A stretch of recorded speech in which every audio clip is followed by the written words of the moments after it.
Hello, কেমন আছো সবাই? আশা করছি সবাই খুব ভালো আছে আর আমিও খুব ভালো আছি। শীত কিন্তু পড়েই গেছে। তোমাদের ওদিকে শীতের খবর কি অবশ্যই জানিও কিন্তু। আমাদের আসানসোলে ভিতরে গরম লাগলেও ঘরের কিন্তু বাইরে বেশ ঠান্ডা, বেশ অনেকটাই ঠান্ডা পড়েছে। তো এই ঠান্ডা গরম মিশিয়ে ঠিকঠাকই চলছে। তো চলে এসেছি আর একটা নতুন ব্লগ শেয়ার করতে। আজকের ব্লগটা একটু ছোট্ট হবে, এই কয়েক মিনিটের আর কি। তো ভাবলাম তোমাদের সঙ্গে এই মুহূর্তটা শেয়ার করে নিই।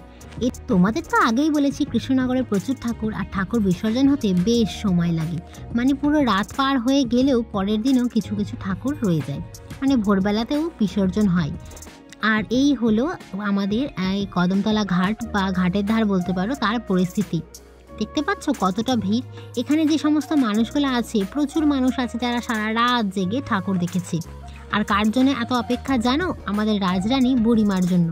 বুড়িমার বিসর্জন হওয়ার কথা ভোরবেলাতে, কিন্তু সব বাড়াড়ি ওরা এতটাই দেরি করে যে বুড়িমাকে সেই শেষে আসতে হয়। বুড়িমা শেষেই আসেন, কিন্তু এবার বেশ দেরি হয়ে গেছে। কারণ বুড়িমা কিন্তু শালঙ্কারা ভূষিতা, প্রচুর গয়নাপত্র থাকে, সেই কারণে পুলিশ প্রোটেকশন দিয়ে, প্রচুর পুলিশ প্রোটেকশনের মাধ্যমে তার বিসর্জন হয়। ওই যে আমাদের বুড়িমা আসছে সকলের কাঁধে চেপে সাঙে। তো ওই জায়গাটা একটু থেমেছে কেন জানো? ওই গলিটার মধ্যে একটু কায়দা করে মাকে আনতে হয়। আর মা বলে না, সমস্ত ঠাকুরকেই আনতে হয়, তার কারণ একটু ছোট, যেহেতু সাঙে আসবে তাই এইভাবে একটু কায়দা করে নিয়ে আসা হয়। ওই যে চলে এসেছে। আসার কথা ছিল বেশ একটু সকাল সকালে, কিন্তু এই যে দেরি হয়ে গেছে। তো কত মানুষের অপেক্ষা শুধু দেখো। এখানে কিন্তু শুধু বুড়িমার যে ভক্তরা আছে বা বাড়াড়ি কর্তৃপক্ষ আছে তা নয়, প্রচুর মানুষ আছে যারা বুড়িমার সঙ্গেই ঘাটে আসেন প্রত্যেকবার। মাকে কিন্তু রাস্তায় দেখার জন্য অনেকেই রাত অবধি অপেক্ষা করেন, কারণ মা রাজবাড়ি যান তখন একদল অপেক্ষা করে, আর একদল অপেক্ষা করে এই ঘাটে আসার পথে। তো এখন আমরা এসে গেছি, ওই যে বুড়িমাকে এখন নাচানো হচ্ছে, এটা হয় আর কি। তো কত মানুষের উচ্ছ্বাস, আর সবাই এই মুহূর্তটাকে ক্যামেরাবন্দি করার জন্য অপেক্ষা করছে। আমরা যেহেতু একটু সাইড হয়ে দাঁড়িয়েছি, সেই কারণে আর সামনেটা থেকে দেখাতে পারলাম না। কি করব বলো, প্রচণ্ড ভিড়, আর জানি এখানে কতটা রাশ হয়, সেই কারণে আমরা একটা সেফ জায়গায় দাঁড়িয়েছি।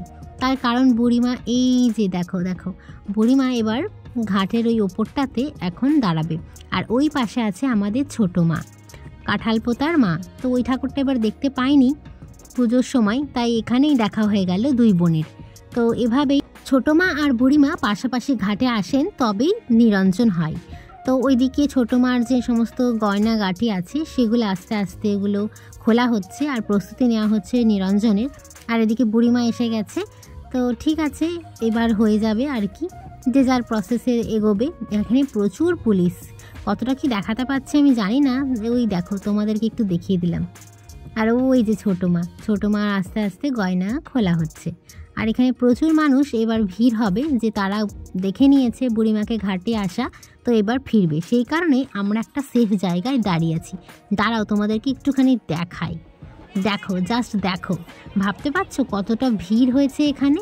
পুলিশ থেকে আরম্ভ করে সাধারণ মানুষ, মানে কি বলবো, একেবারে লোকের লোকারণ্য। আর আমাদের অবস্থাটা দেখো, এই যে এই হচ্ছে অমৃত, রোদে পুড়ে ঝামা হয়ে গিয়েছে, আর এই হলাম আমি, আর ভিডিও করছে আমার পাশে অভিষেক।